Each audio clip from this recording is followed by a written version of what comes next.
आम्बेडकर और अंबेडकर की दोष ये थी, वो नेहरू से ज्यादा पढ़े लिखे थे।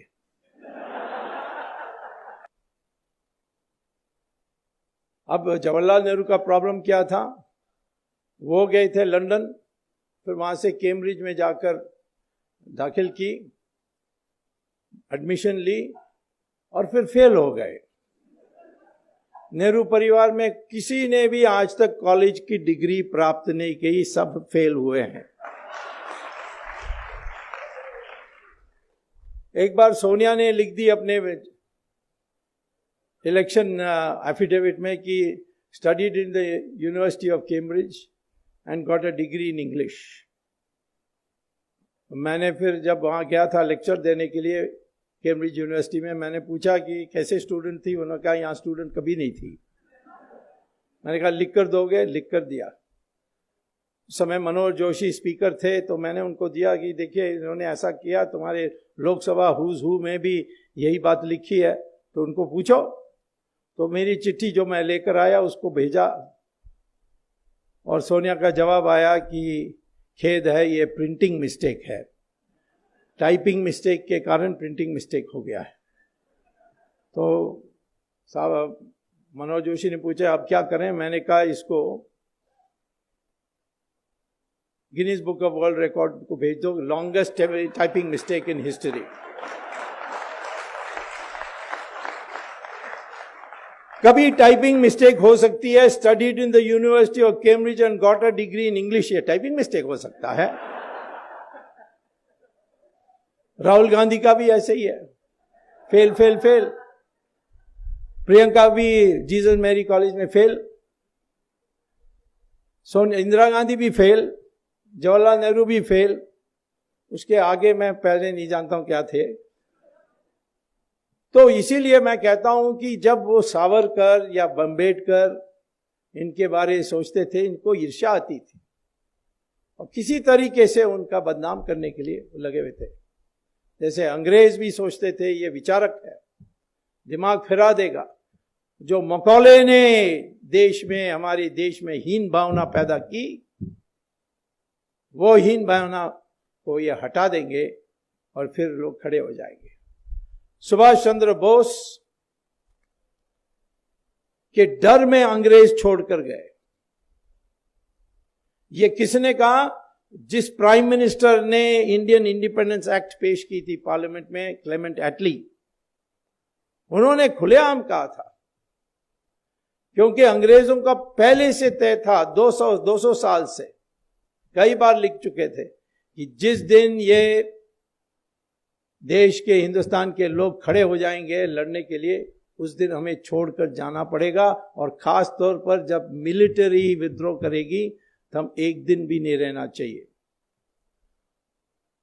क्योंकि पहली बार जब Robert Clive battle of Plassey जीतने के बाद मुर्शिदाबाद में जुलूस निकाल के गए, तो 5 लाख लोग इकट्ठे हुए। सब ने गुलाब की फूल उसकी पथ में डाली। तो जो अंग्रेज का कमेंटेटर है जॉन कूपर, उन्होंने पुस्तक में लिखा कि मैं देख के ये हैरान हो गया कि ये हारे हुए लोग, जिसने उनको हराया, उनको उनके पथ में गुलाब के फूल डाल रहे हैं। यदि इन 5 लाख लोग पत्थर उठा के फेंकते तो क्लाइव का नाम और निशाना कभी होता नहीं। और जब इस हिंदुस्तान में लोगों की मंशा बदलेगी, उस दिन अंग्रेजों को बोरी बिस्तर बांध करके तुरंत छोड़कर चले जाना चाहिए। और यही हुआ जब सुभाष चंद्र बोस की जो INA आई हमारे हिंदुस्तान में, उसकी असर सब पर पड़ी और विद्रोह हुआ, नेवी का विद्रोह हुआ, जबलपुर से आर्मी में रिवोल्ट हुआ, पूना से लोग निकले जुलूस निकाल के। तो सारे देश में एक आर्मी का विद्रोह दिखाई पड़ा 1940 में। उस समय उन्होंने ये तय किया कि अब जाएंगे, और महात्मा गांधी ने एक बड़ा संगठन बना दिया। महात्मा गांधी की जो कंट्रीब्यूशन है कोई कम नहीं कर सकता। उन्होंने जो कांग्रेस पार्टी सिर्फ कॉकटेल पार्टी जैसे थी, उसको बढ़ाकर उन्होंने मास बेस्ड पार्टी किया था।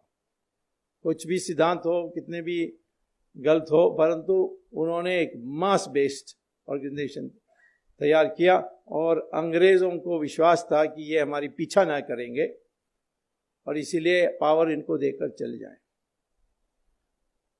गांधी ने सारे पीसीसी प्रेसिडेंट को बुलाई और कहा कि किसको बनाना चाहिए कांग्रेस प्रेसिडेंट, क्योंकि वही बनने वाला था प्राइम मिनिस्टर। तो 15 में 14 ने कहा सरदार पटेल, एक ने गांधी के पटाभी सीतारामन ने कहा कि जवाहरलाल नेहरू को बनाना चाहिए। तो गांधी ने सरदार पटेल को कहा तुम मत बनो, जवाहरलाल नेहरू के लिए कंसीड कर दो। तो जिसको मेजॉरिटी नहीं थी, मेजॉरिटी क्या, एक ही यस था पीसीसी प्रेसिडेंट्स में, उसको अध्यक्ष बनाया और वो प्रधानमंत्री बने। अन्याय हुआ सरदार पटेल के साथ। बाद में गांधी ने मोरारजी देसाई को बताया, मोरारजी देसाई ने मुझे बताया कि गांधी ने कहा कि यदि मैं जवाहरलाल को नहीं बनाता तो ये विद्रोह करते हैं और अंग्रेज उसी बहाना में छोड़कर नहीं जाते। मेरा इरादा था कि जैसे बन जाएं और अंग्रेज चले जाएं, फिर मैं दूसरा कदम उठाऊंगा जिससे सरदार पटेल के लिए मौका मिलेगी। और वो उनकी जो प्राइवेट सेक्रेटरी हैं गांधी जी की, उन्होंने पुस्तक लिखा है last will and testament of Gandhi, Mahatma Gandhi. उसमें वो कहते हैं कि गांधी ने आखिर वक्त वो मरने के पहले जो बिरला हाउस छोड़कर जाने वाले थे, तब सरदार पटेल मिले कि मैं अब बर्दाश्त नहीं कर सकता हूँ, मैं छोड़ के जा रहा हूँ वापस गुजरात। तब उन्होंने कहा नहीं, तुम रुक जाओ, मैं कांग्रेस का 2 टुकड़ा करूँगा और एक टुकड़ा आपके पास और दूसरा टुकड़ा जवाहरलाल नेहरू के पास। आपको पता है कि 90% तो सरदार पटेल के साथ ही जाती, और इसीलिए रुक जाओ। और वो गए और उनकी हत्या हुई और फिर ये इतिहास में सारा चीज बदल गई। और उसमें जवाहरलाल नेहरू ने एक तो अफवाहें उड़ाई कि सरदार पटेल ने लापरवाही दिखाई होम मिनिस्टर होने के बावजूद, और उन पर संदेह, आरएसएस पर बैन। एफआईआर में आरएसएस का नाम कहीं नहीं है, ट्रायल में आरएसएस का नाम कहीं नहीं आया, लेकिन दुनिया भर में प्रचार कर रहे हैं मिस्टर राहुल गांधी आजकल की आरएसएस ने महात्मा गांधी को मारा। अब उनको तो इतिहास नहीं पता है, जो सिखाते हैं चर्च में वही बोलते हैं बाहर।